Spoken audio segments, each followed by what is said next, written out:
नमस्कार। पूर्वांचल बुलेटिन निष्पक्ष खबर अब तक पर आप देख रहे हैं। महाराजगंज में जिला पंचायत की स्थित सभागार में बृहस्पतिवार को दिन में जर्नलिस्ट प्रेस क्लब के द्वारा 25वां महाअधिवेशन का आयोजन किया गया, जिसमें जर्नलिस्ट प्रेस क्लब के द्वारा सदस्यता अभियान को लेकर के चर्चा, पत्रकार हितों की चर्चा व चुनाव से संबंधित चर्चा किया गया। आप देख सकते हैं पूर्वांचल बुलेटिन निष्पक्ष खबर अब तक पर जर्नलिस्ट प्रेस क्लब के द्वारा आयोजित 25वां महाअधिवेशन। नमस्कार, गजेंद्र नाथ पांडे, पूर्वांचल बुलेटिन निष्पक्ष खबर अब तक, महाराजगंज। मास्टर साहब का इसमें बड़ा योगदान रहा। आज उनके द्वारा स्थापित इस संस्था को, जैसा कि हमारे अन्य वक्ताओं ने बताया, अजय श्रीवास्तव जी के नेतृत्व में विस्तार प्राप्त किया है। मैं जहाँ तक जानता हूँ कि अजय श्रीवास्तव जी ही एक ऐसे अभी तक के अध्यक्ष हैं जिन्होंने तन मन धन सभी तरह से इस संस्था को संचालित और आगे बढ़ाने का कार्य किया है। इनके नेतृत्व में तमाम समस्याएं आई हैं, जिसका निदान भी हुआ है। इनके नेतृत्व में सभी अपने पत्रकार साथियों से आग्रह मैं करूंगा कि जर्नलिस्ट प्रेस क्लब के मापदंडों पर ही अपने आप को संस्था से जोड़ करके और पत्रकारिता क्षेत्र में अपने आप को अग्रणी करें। यही इस संस्था का भी उद्देश्य है और उसमें हमारा सम्मान है। इन्हीं शब्दों के साथ मैं अपने आप वाणी को विराम देता हूँ। जय हिंद। और धन्यवाद भाई की क्षमा चाहते का आने वाले कुल महामंत्री भाई विनय नायक जी से किया पावन और अपने विचार। धन्यवाद संरक्षक जी। जर्नलिस्ट प्रेस क्लब का आज जो अधिवेशन हो रहा है, बहुत हर्ष की बात है कि आज 25 साल हम पूरा कर रहे हैं और इसके तत्वाधान में आज यहाँ बैठक हो रही है। अभी कई वक्ताओं ने इतनी अच्छी सुझाव दिया है, उसमें हमारे अध्यक्ष जी अपने विचारों को रखेंगे, लेकिन मैं आप लोगों को आशा ही नहीं पूरा विश्वास दिलाता हूँ, क्योंकि हमारे क्लब में जो हमारे अध्यक्ष जी हम लोग को मिले हैं, उनको तो हम अपना पूर्ण सम्मान करते हैं कि किसी भी समस्या, कैसा भी हो समस्या, उसका निराकरण उनके पास रहता है। केवल उनको जानकारी होने की जरूरत होती है। जानकारी होने के बाद वो तत्काल वहां के लोगों से विचार विमर्श करते हैं और तब सभी जितने हमारे ब्यूरो हेड लोग हैं, जितने हमारे सीनियर जर्नलिस्ट प्रेस क्लब के पदाधिकारी हैं, संरक्षक जी, उनके साथ एक मीटिंग करते हैं और उस मीटिंग के बाद उस व्यक्ति के ऊपर चाहे जैसी भी समस्या, जैसे भी अभी अफ्ताब भैया ने रखा कि हमारा स्वास्थ्य गड़बड़ था, लेकिन हमारे अध्यक्ष जी की एक अच्छाई हमने देखा है शुरू से ही। आज 25 साल हो गए अध्यक्ष जी के देखरेख में भी हम लोग क्लब के एक सिपाही के तरह काम किए हैं। वो किसी का साथ नहीं खोजते हैं कि हमारे साथ 4 लोग, 5 लोग, 10 लोग जाए तभी हम संस्था को आगे ले जाएंगे। केवल उनको जानकारी की जरूरत अगर हो गई, जानकारी किसी के माध्यम से मिल गया, तो उसका निराकरण हमारे अध्यक्ष जी कराते हैं। इसमें तो मैं चैलेंज के साथ कर रहा हूँ कि पूरे पूर्वांचल में जितने भी जर्नलिस्ट प्रेस क्लब की इकाई होगी, उसमें हमारे अध्यक्ष जी को अगर देखा जाए तो इनसे बढ़िया कोई अध्यक्ष नहीं रहा। इसमें कोई पक्ष तो नहीं है। रही बात हमारे छोटे अनुज लोग कहे हैं कि कुछ लोग थानों में जाके दलाली करते हैं, तो मैं इस मंच से सीधे कह सकता हूं कि उसमें मेरे जर्नलिस्ट प्रेस क्लब का कोई सदस्य वहां लाके नहीं बैठता है, कभी न बैठा हुआ मिलेगा। अगर आपको विश्वास न हो, अभी इसी समय कोतवाली में जाके बैठिए। हमारे दूसरे संगठन जो हमारे जर्नलिस्ट प्रेस क्लब के तरफ पर एक और संगठन बना है, तो रोज वहां बैठ के वहां दरबार करते हैं। लेकिन मैं गर्व के साथ कहता हूं कि मेरे क्लब का कोई भी सदस्य पुलिस कोतवाली चाहे एसपी ऑफिस चाहे डीएमआरसी में जाके दलाली नहीं करता है। मैं चैलेंज के साथ करता हूं। और हमारा जो एक क्लब है, इसका सपना हमारे जो परम आदरणीय गुरु जी थे, उन्होंने इसका नींव रखा था। उसमें उस समय संजय मिश्रा जी थे, हम लोग के सिंगर इस समय भोपाल में है, नई दुनिया में है, दैनिक जागरण में उस समय यहाँ थे। उन लोगों ने इस संगठन को आज जितना आगे ले गए हैं, उसमें हमको कहीं से कुछ नहीं सोचना है कि ये संगठन हमारा पीछे है। लेकिन एक भवन का मामला है जो कहीं ना कहीं से हम लोगों को सब नीचे करा देता है। तो हम आप लोगों के तरफ से ये वादा करते हैं कि आप लोग भी भैया के मन को बढ़ाइए, इनको थोड़ा सा हम लोग और ऊपर ले चले कि अगली बैठक जो हो हमारे भवन में हो। भैया के पास आज के डेट में अजय भैया एक नेता भी है, लेकिन उससे पहले अगर क्लब की कोई समस्या आती है तो उसको छोड़ के वो पहले क्लब की समस्याओं को देखते हैं। तो मैं आप लोगों को केवल एक विश्वास दिला रहा हूं कि आप लोग थोड़ा थोड़ा अगर समय देंगे तो अगली बैठक, अगली जो हम लोग की अधिवेशन हो अपने भवन में हो सकती है। केवल आप लोग सहयोग दीजिए मेरे भाई। इसी के साथ मैं अपने विचारों को यही समाप्त करता हूं। जय हिंद, जय भारत। आज एक विशेष अवसर पे हम सभी लोग एकत्र हैं और उनके बहुत सी बातें उस पर हम सभी लोगों को ध्यान देना चाहते हैं। मुश्किल से 2-3 लाइन कहना। पहला तो ये कि जो प्रोफेशन है पत्रकारिता का, इसमें गंभीरता तो निश्चित रूप से होना चाहिए। और कहीं जाना आना, किसी ऑफिस में बैठना हो तो अलग चीज है, लेकिन जहाँ तक किसी पत्रकार हित की बात है, कभी अगर ऐसी बात आती है जिसमें लड़ाई होती है, वो कोई मामला होता है जो ब्लॉक से निकल के या गांव से निकल के फिर जिले पर आ जाता है, और जिले के लोग अगर उस चीज को अवॉइड भी करना चाहें तो अंतिम में वो लड़ाई आमने सामने की हो जाती है।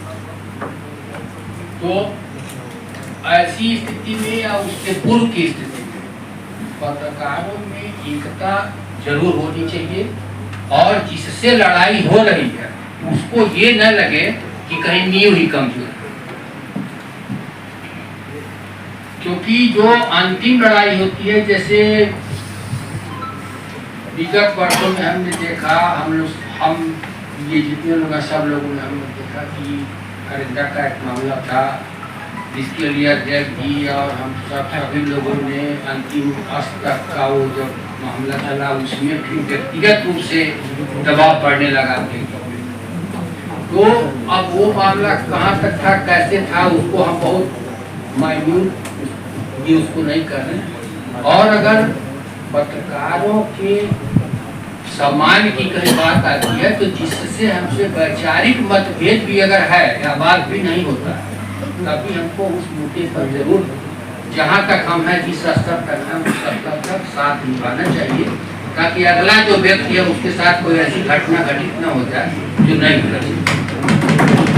और दूसरा चीज हमको ये कहना है कि जो आपने पूछाई है कि कुछ कार्रवाई नहीं है, तो मेरा ऐसा मानना है, अब तक तो हमने देखा है कि अध्यक्ष जो भी उनकी व्यस्तता रहती है उस सारे के बावजूद भी वो जो भी संभव रहता है उसको मन से करना चाहिए।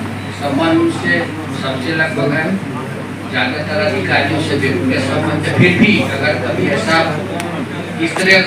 ये तरह का बहुत बार हुआ है जबकि संबंध भी है और लड़ाई भी होना, ऐसा भी हो जाता है। क्योंकि जिले पर जो लोग हैं उनको कहीं ना कहीं लड़ना ही पड़ता है। वो कितना भी अगर चाहेंगे लड़ाई ना हो, लेकिन कुछ ऐसा मुद्दा हो जाता है इसमें लड़ाई होती है। तो एकता जरूर हो। अगर कहीं हमारा वैचारिक मतभेद किसी से की बात नहीं हो रही, तभी हम उस मुद्दे पे, क्योंकि और भी वर्ग में एकता होती है और इसीलिए वो लड़ाई वो सफल है। इसमें भी लगभग 99% मामलों में सफलता में जो ये जो मीडिया और भविष्य में भी यही एक आधार है। दूसरा चीज ये है कि जो क्लब के भवन की बात है, ये काफी दिनों से लंबित चल रहा है। इसमें सभी लोग अपना अंतिम प्रयास कर लें और करके जो भी संभव हो उसको आर्थिक मदद होना चाहिए यहाँ पर, ताकि क्लब का बोर्ड जो है मूर्त रूप ले सके। बस मंच पे मंचासी संगठन के संरक्षक राष्ट्रीय सहारा के ब्यूरो प्रभारी बड़े भाई श्री सुनील सिंह जी, सॉरी श्रीवास्तव, वैसे सुनील जी को जो है वो एक प्रचलित भाषा हम लोगों की है कि सुनील सिंह श्रीवास्तव, ऐसा एक हमारे वहाँ एसपी हुआ करते थे जिनसे बहुत पीड़ित रहते थे वो, तो कहते थे कि ये श्रीवास्तव जी नहीं सिंह साहब हैं।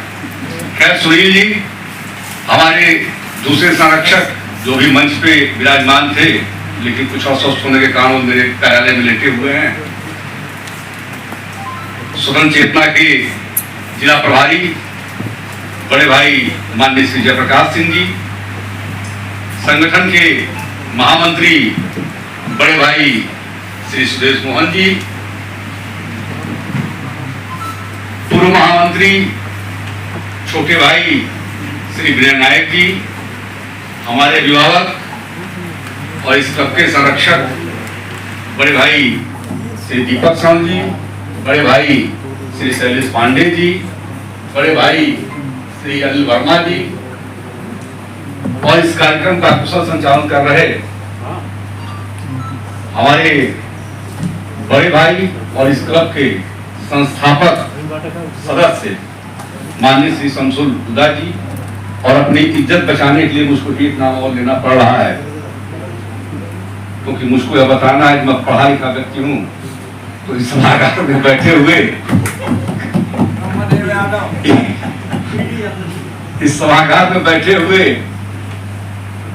संस्थापक सदस्य जिन्होंने हम तो अपनी इज्जत बचा रहे हैं, आप लोगों को भी अपनी इज्जत बचाना होगा, तो निकलते समय जरूर कहिएगा कि संस्थापक सदस्य बड़े भाई श्री डी यादव जी, सभी तहसीलों के माननीय तहसील अध्यक्षगण, महामंत्रीगण, उपस्थित सभी हमारे पत्रकार साथी जिनकी बदौलत यह संगठन चल रहा है, जिसके बल पे यह संगठन चल रहा है, आप सभी लोग इस अधिवेशन में आए, अपना विचार आप लोगों ने प्रकट किया, इसके लिए मैं मंच के साथ साथ आप सभी का हृदय से आभारी हूँ। हृदय से आप सबको धन्यवाद देता हूं। यह हम लोगों का सौभाग्य है कि हम लोगों को एकजुट रखने के लिए हमारे पुराने लोगों ने इस संगठन को खड़ा किया।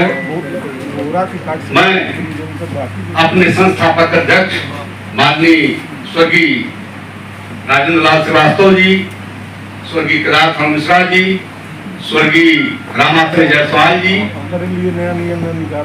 और उसके उपरांत जो इस संगठन का बागडोर संभालते रहे, ऐसे हिंदुस्तान के जिला प्रभारी बड़े भाई श्री नवीन सिंह जी, सुनील श्रीवास्तव जी, जयप्रकाश सिंह जी सहित मैं सबके प्रति आभार व्यक्त करता हूँ कि आप सबने इस संगठन को इस मुकाम पे ले आया। आज हम लोग 25वां अधिवेशन 27वें साल में कर रहे हैं। यह किसी संगठन के लिए एक बहुत बड़ी उपलब्धि होती है। हम लोगों ने अपने तमाम साथियों को खोया है, जिनके बताए मार्ग पे हम लोग चल रहे हैं, जिनके बताए हुए रास्ते पे हम लोग कार्य कर रहे हैं, ऐसे हमने अपने कई वरिष्ठों को खोया है। लेकिन यह तादाद जो उन्होंने शुरू किया था, तो जहां हमने खोया वहां हमने बहुत ढेर सारे अपने नए साथियों को, नए ऊर्जावान साथियों को भी इस क्लब में जोड़ा है और पाया है। तब आज यह स्वरूप दिख रहा है। और मुझको यह कहते हुए बड़ा हर्ष होता है कि आप सबने हमको लंबे समय से, आप सबने अपना विश्वास मेरे ऊपर बनाए रखा। आप हमको ऊर्जा देते रहे कि हम संगठन के कार्यों में आगे बढ़ती, आप सबकी मदद से संगठन को आगे बढ़ाते रहे। लेकिन आज हमको यह लगता है कि कुछ विशेष बिंदुओं पे जो भी हमारे साथियों ने बोला है, मैं उस पर चर्चा कर लूं। फिर कुछ हम संविधान में जो पूर्व में हम लोगों ने संशोधन किया था उस पर भी हम लोग चर्चा कर लें, जिससे संगठन को हम और ऊर्जावान और मजबूत बना सके। तो पहले मैं अपने साथियों को यह संतुष्ट करना चाहता हूं कि हमारे पूर्व के वक्ताओं ने जिस भावना से, जिस संगठन हित में अपने विचारों को यहाँ पे रखा, आप सबने विचार रखा, इसके लिए मैं आप सबको धन्यवाद देते हुए मैं पहले अपने छोटे भाई अमृत जी को, जो हमारे क्लब के नए सदस्य के रूप में हमको लगता है उनका तीसरा वर्ष संगठन में है और पत्रकारिता क्षेत्र में भी का तीसरा वर्ष ही है, मैं अपने छोटे भाई को संतुष्ट करना चाहता हूँ कि आपने 3 मुद्दों को उठाया था। राहुल जी आपके सामने बैठे हैं। आपने एक विषय उठाया कि उस दरोगा को निलंबित होना चाहिए था, उस प्रभारी को थानाध्यक्ष बनाया गया। तो हम पुलिस मैनुअल न हम बनाते हैं न आप बनाते हैं। मैनुअल समझना आवश्यक इसलिए है कि या तो दरोगा जानता है या एसपी जानता है कि कहाँ प्रभारी बैठते हैं, कहाँ इंस्पेक्टर बैठते हैं, कहाँ कोतवाल बैठता है। हम पत्रकार हैं, हमारी सीमाएं हैं, हम अपने लिए संघर्ष करते हैं, हम अपने पत्रकार साथियों के लिए संघर्ष करते हैं और उन विपरीत परिस्थितियों में, उस पर बहुत लंबे पे मैं जाऊंगा तो उचित नहीं होगा इस मंच से। लेकिन राहुल जी, मैं और सुदेश जी उन सारी स्थितियों से बखूबी वाकिफ हैं। हम लोगों के सामने सबसे बड़ी चुनौती थी फरिंदा से हटवाना।